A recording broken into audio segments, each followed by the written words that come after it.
வணக்கம் மக்களே. கந்தபுராணம் பகுதி 8. பக்தருக்கு அருள் புரியும் பரமதயாபரன் முனிவர்கள் முன்னிலையில் உன்னை மணக்கின்றேன் என்று பரமேஸ்வரிக்கு கூறிவிட்டு மறைந்தார். கைலையை அடைந்த கௌரிநாதன் தவசிரேஷ்டர்களான சப்தரிஷிகளை நினைத்தார். விஸ்வேஸ்வரனை நினைத்து தவம் செய்து வரும் சப்தரிஷிகளும் மகாதேவன் அவர்களை நினைத்த மாத்திரத்தில் தன் தவத்தை கைவிட்டனர். அவர்கள் மெய் சிலிர்க்க அதே கணம் கைலைக்கு புறப்பட்டனர். கைலாசத்தில் அகிலாண்ட நாயகன் திருமாளிகை முன்வந்து நின்ற சப்தரிஷிகளும் நந்தியம்பெருமானிடம் தாங்கள் வந்திருப்பதை ஐயனிடம் தெரிவிக்கும்படி வேண்டினர். நந்திதேவர் தட்சிணாமூர்த்தியிடம் சப்தரிஷிகள் அவரை தரிசிக்க வந்திருப்பதை தெரிவித்து உத்தரவு பெற்று வந்தார். ரிஷிகளை உள்ளே செல்ல அனுமதித்தார். சப்த ரிஷிகளும் சிரம்மேல் இரு கரங்களையும் குவித்து, அண்ட சராசரங்களை படைத்து காத்து அருள் புரியும் தேவாதி தேவரே, வேதங்களும் தேவாதி தேவர்களும் யோகிகளும் தங்களை நினைத்து தங்கள் தரிசனத்திற்காக ஏங்கி நிற்கிறார்கள். அப்படியிருக்க எங்களை ஒரு பொருட்டாக கருதி தாங்களே நினைத்தது பரவசமாக்குகின்றது. எங்களை நினைத்த காரணம் என்னவோ என்று துதித்து நின்றனர். சிவகாம சுந்தரி மணாளன் சப்தரிஷிகளை வாழ்த்தி கூறினார். சப்தரிஷிகளே, திருமால், ஐயன், தேவர்கள் ஆகியோர் சூரபதுமன் முதலான அரக்கர்களால் தொல்லைப்பட்டு என்னிடம் வந்து முறையிட்டார்கள். அவர்கள் துன்பத்தை போக்க நானும் ஒரு புத்திரனை உற்பத்தி செய்து அரக்கர் கூட்டத்தை ஒழிப்பதாக வாக்களித்தேன். அதற்காக பர்வதராஜன் மகள் பார்வதியை மணக்க விரும்புகின்றேன். ஆதி பராசக்தியான அவளே இச்சாசக்தி, ஞானசக்தி, கிரியாசக்தி ஆவாள். அவள் என்னையே கணவனாக அடைய தவமிருந்து வருகின்றாள். இல்லறத்திலிருந்து கொண்டே தவமிருக்கும் தவசிரேஷ்டர்களே, நீங்கள் எழுவரும் உங்கள் தர்ம பத்தினிகளுடன் பர்வதராஜனிடம் சென்று திருமணம் பேசி முடித்து வர வேண்டும். பர்வதராஜனின் மனைவி மேனையை திருமணத்திற்கு மனப்பூர்வமாக சம்மதிக்கச் செய்ய தங்கள் தர்ம பத்தினிகளால் தான் முடியும். அவர்களுக்குத்தான் பெண்களின் மனப்போக்கு நன்றாக தெரியும். மேனை மறுத்து பேசாமல் சம்மதிக்கச் செய்து வாருங்கள் என்று கட்டளையிட்டார். உலகத்திற்கே நியதி உபதேசித்து கட்டுத்திட்டங்களை வரையறுத்த அகிலாண்ட நாயகன் அந்த முறையிலேயே பார்வதியை மணக்க விரும்பினார். மகாதேவனுடைய விருப்பத்தை அறிந்த சப்தரிஷிகளும் அவரை வலம் வந்து வணங்கி மகிழ்ச்சியுடன் விடைபெற்று இமயத்திற்கு புறப்பட்டனர். ஔஷத பிரஸ்தம் என்று புகழப்படும் இமவான் நகரில் யுகங்கள் தோறும் உண்டாகும் மாறுதல்களோ, மூப்போ, துன்பமோ, துயரமோ, நோய்களோ இல்லவே இல்லை. எங்கும் எழில் கொஞ்சம் இளமையே தாண்டவமாடின. சப்தரிஷிகள் அந்த இடத்தை அடைந்ததும் பர்வதராஜனின் ஏவலாட்கள் ஓடோடி சென்று மன்னனிடம் தெரிவித்தார்கள். பர்வதராஜன் தன் பத்தினி மேனையுடன் வந்து வணங்கி சப்த ரிஷிகளுக்கும் மகான்களுடைய பத்தினிகளுக்கும் பாத பூஜை செய்து நமஸ்கரித்து அரண்மனைக்கு அழைத்து சென்றான். ரிஷிகளுக்கும் அவர்களுடைய தர்ம பத்தினிகளுக்கும் ஆசனம் அளித்து உபசரித்தான். கைகட்டி வணக்கத்துடன் சப்த ரிஷிகள் வந்த காரணத்தை கேட்டான். பர்வதராஜனின் நலன்களை விசாரித்துவிட்டு, மன்னா, நீங்கள் பெருமைக்குரியவர், சிறந்த தவசீலர். நாங்கள் இப்பொழுது உங்களிடம் சம்பந்தம் பேச வந்திருக்கின்றோம். ஆதலால் தாங்கள் எங்களுக்கு சமமாக அமரலாம் என்று பர்வதராஜனை உட்காரும்படி கட்டளையிட்டார்கள். ரிஷிகளின் எதிரில் அடக்கமாக உட்கார்ந்தான் பர்வதராஜன். சப்த ரிஷிகளில் பேச்சு திறமை மிக்க அங்கீரசரை விவரத்தை எடுத்து கூறச் சொன்னார்கள் மற்ற ரிஷிகள். மன்னனே, நாங்கள் வந்த விவரத்தை சொல்கிறேன். இது திருமண சம்பந்தமான விஷயமாதலால் முதலில் உங்கள் மகள் பார்வதியை இங்கே அழைத்து வாருங்கள். பிறகு உங்கள் மனைவி, உறவினர்கள், நண்பர்கள் ஆகிய அனைவரும் இங்கு வருவது நல்லது.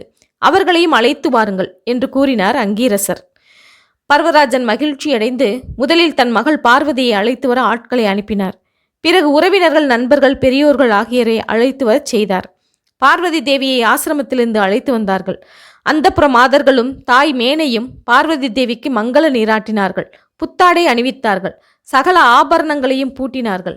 பார்வதியை சர்வ அலங்கார பூஷிதையாக மண்டபத்திற்கு அழைத்து வந்தார்கள்.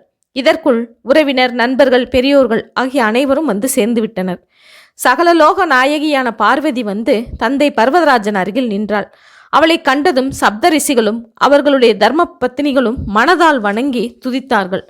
உலக வழக்குப்படி பெண் பார்க்க வந்த சப்த ரிஷிகளையும் அவர்களுடைய பத்தினிகளையும் பார்வதி தேவி வணங்கினாள். சப்த ரிஷிகளை நோக்கி பர்வதராஜன், முனிசிரேஷ்டர்களே, இவள்தான் என்னுடைய சகலமும் என்று நான் தழுத்தழுத்துக்கச் சொன்னார். சப்த ரிஷிகளும் தேவியை பார்த்தார்கள். அங்கீரசர் சொன்னார், மன்னா, நீர் பாகியசாலி. உன் மனைவி பாக்கியசாலி, உன் மகள் பாக்கியசாலி. அகிலத்திற்கும் நாயகரும் அனைவரையும் காத்து அருள் புரிவரும் ஆதி அந்தமில்லாதவருமான பரமேஸ்வரருக்கே உன் மகளை மணமுடிக்க பேச வந்திருக்கின்றோம். தேவாதி தேவனான மகாதேவன் உங்கள் மகளை மணக்க விரும்புகின்றான். அறியும் அயனும் தேடியும் காணாத அடிமுடியான் உங்கள் மகள் மீது ஆசைப்பட்டார். அவருக்கு உன் மகளை திருமணம் செய்து வைக்க சம்மதமா என்று கேட்டார். ரிஷிகளின் பத்தினிகள் மேனையிடம் சென்று குசலம் விசாரிப்பது போல் அவள் மனநிலையை அறிய தொடங்கினார்கள். பார்வதியை அருகில் அழைத்து அமரச் செய்தார்கள். அவளுடைய விருப்பத்தை கேட்டார்கள். பர்வதராஜன் மகிழ்ச்சி பெருக்கில் ஆனந்த கண்ணீர் பெருக்கினான். அவனுக்கு மெய் சிலிர்த்தது. மகிழ்ச்சியால் பேச முடியாமல் தடுமாறினான்.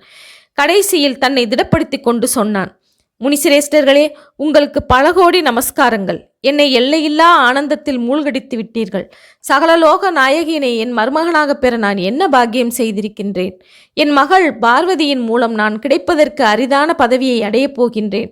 இந்த திருக்கல்யாணத்தை சீரும் சிறப்புமாக விரைவிலேயே முடித்து கொடுக்க தங்கள் திருவடிகளில் வேண்டிக் கொள்கிறேன் என்று எழுந்து ரிஷிகள் முன் நமஸ்காரம் செய்து நின்றான். 7 முனிவர்களும் ஒரு குரலாக, மன்னா, உன் விருப்பப்படியே விரைவிலேயே பார்வதி பரமேஸ்வரன் திருமணம் நடைபெறும், கவலையே வேண்டாம் என்று வாழ்த்தினார்கள். அங்கிரச முனிவர் பர்வதராஜன் மனைவி மேனையை பார்த்து, தேவி, உங்கள் விருப்பம் என்ன? பெண்ணை பெற்ற தாயின் சம்மதமில்லாமல் எந்த காரியத்தையும் முடிவு செய்துவிடக்கூடாது. உங்கள் சம்மதத்தோடு தான் இந்த திருமணம் நடைபெற வேண்டும். தயவு செய்து உங்கள் மனதில் இருப்பதை தெரிவியுங்கள் என்று கேட்டுக்கொண்டார். மேனை தயங்கி சிறிது நேரம் சிந்தித்து பேசத் தொடங்கினாள். முனி சிரேஷ்டர்களே, எனக்கு ஒரு சந்தேகம், அத்துடன் பயமும் இருக்கின்றது. சகல புவனங்களையும் விளையாட்டாக படைத்து காத்து முடிவில் அனைத்தையும் அழிப்பவர் மகாதேவர். அவருடைய திருவிடையாளர்களுக்கு ஒரு எல்லையே இல்லை.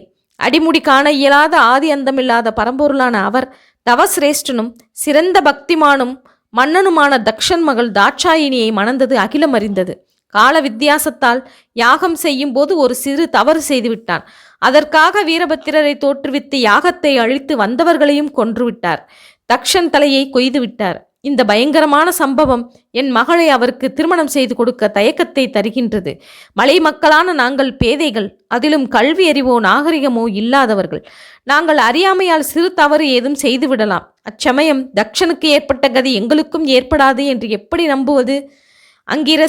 அங்கீரசர் முதலிய சப்தரிஷிகள் மேனையை பார்த்து, பெண்கள் நாயகமே, சிறிதும் கவலை வேண்டாம். ஜடாதரனின் செயலை ஒருவராலும் தெரிந்து கொள்ள முடியாது.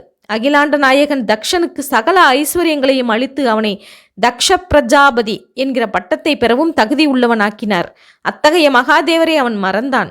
யாகத்தை தொடங்கிய காலத்தில் ததீசு மகரிஷியும் மற்ற முனிவர்களும் தக்ஷனை நோக்கி, மன்னா, சர்வலோக நாயகனை ஒதுக்கி வைத்துவிட்டு யாகம் செய்ய துணிகின்றாய்.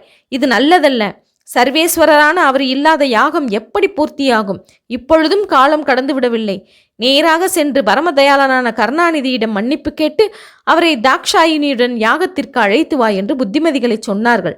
தக்ஷனோ பிடிவாதமாக மறுத்ததுடன் விஸ்வேஸ்வரனை கேவலமாக பேசினான், ஏசினான். தன் மகளை அவருக்கு திருமணம் செய்து கொடுத்ததே தவறு என்றான். இந்த யாகத்திற்கு மகாதேவன் மாத்திரமல்ல, தன் மகளான தக்ஷாயனும் வரவே அனுமதிக்கப் போவதில்லை என்றான். தக்ஷனின் கர்வமான போக்கையும் அலட்சிய போக்கையும் உணர்ந்த சந்திரசேகரன் தக்ஷன் சிரத்தை துண்டித்தாலும் பிறகு பரமதயாளன் தக்ஷனுடைய உடலில் ஆட்டுத்தலையை பொருத்தி அவனை ஆட்கொண்டார். தன்னை அண்டியவர்களை ஆதரிப்பதும் எதிர்ப்பவர்களை தண்டிப்பதும் உலக தர்மம் அல்லவா? மலையரசன் கற்புக்கரசியே, பயப்படாதீர்கள். உங்கள் கணவரோ நீங்களோ சங்கரருக்கு ஒரு தவறும் செய்ய மாட்டீர்கள். உங்களுக்கு ஒரு தீமையும் ஏற்படாது. மகிழ்ச்சியுடன் பரமேஸ்வரருக்கு பார்வதியை திருமணம் செய்து வையுங்கள் என்று மேனையை சமாதானப்படுத்தினார்கள். சப்தரிஷிகள் கூறியதை கேட்டு மேனை கவலை நீங்கினாள். ரிஷிகளை வணங்கி, அண்ட சராசரங்களும் வணங்கும் மகாதேவருடைய உண்மை சொரூபத்தை அறிந்து கொண்டேன். பேதை புத்தியால் தங்களிடம் கேட்ட கேள்விகளை மறந்து நான் செய்த தவறுகளை மன்னியுங்கள். தேவதேவனான மகேஸ்வரனுக்கு என் மகள் பார்வதியை திருமணம் செய்து வைக்க மனப்பூர்வமாக சம்மதிக்கின்றேன். தாங்கள் விரைவில் பார்வதி பரமேஸ்வரன் திருமணத்தை முடித்து வைக்க ஏற்பாடுகளை செய்யுங்கள் என்று நமஸ்கரித்துவிட்டு கூறினாள். சப்தரிஷிகளும் மகிழ்ந்து, மேனையே, உனக்கு மங்களம் உண்டாகட்டும், தீர்க்க சுமங்கலியாக நீண்ட காலம் வாழ்வாயாக என்று ஆசீர்வதித்தார்கள். பிறகு பர்வதராஜனிடம் கலந்து பேசி திருமணத்திற்கான முகூர்த்த நாளை நிச்சயித்தார்கள். பிறகு மகிழ்ச்சியுடன் பர்வதராஜனிடம் விடைபெற்று புறப்பட்டார்கள். கையிலையை அடைந்த சப்தரிஷிகள் சந்திரசேகரனிடம் நடந்தவற்றை கூறினர். பர்வதராஜனும் அவன் பட்டத்தரசி மேனையும் திருமணத்திற்கு இசைந்ததை கூறி அவரை வணங்கி விடைபெற்று தத்தம் மண்டலங்களுக்கு சென்றார்கள். ஓகே மக்களே, இதன் தொடர்ச்சியை அடுத்த காணொளியில் காணலாம். நன்றி, வணக்கம்.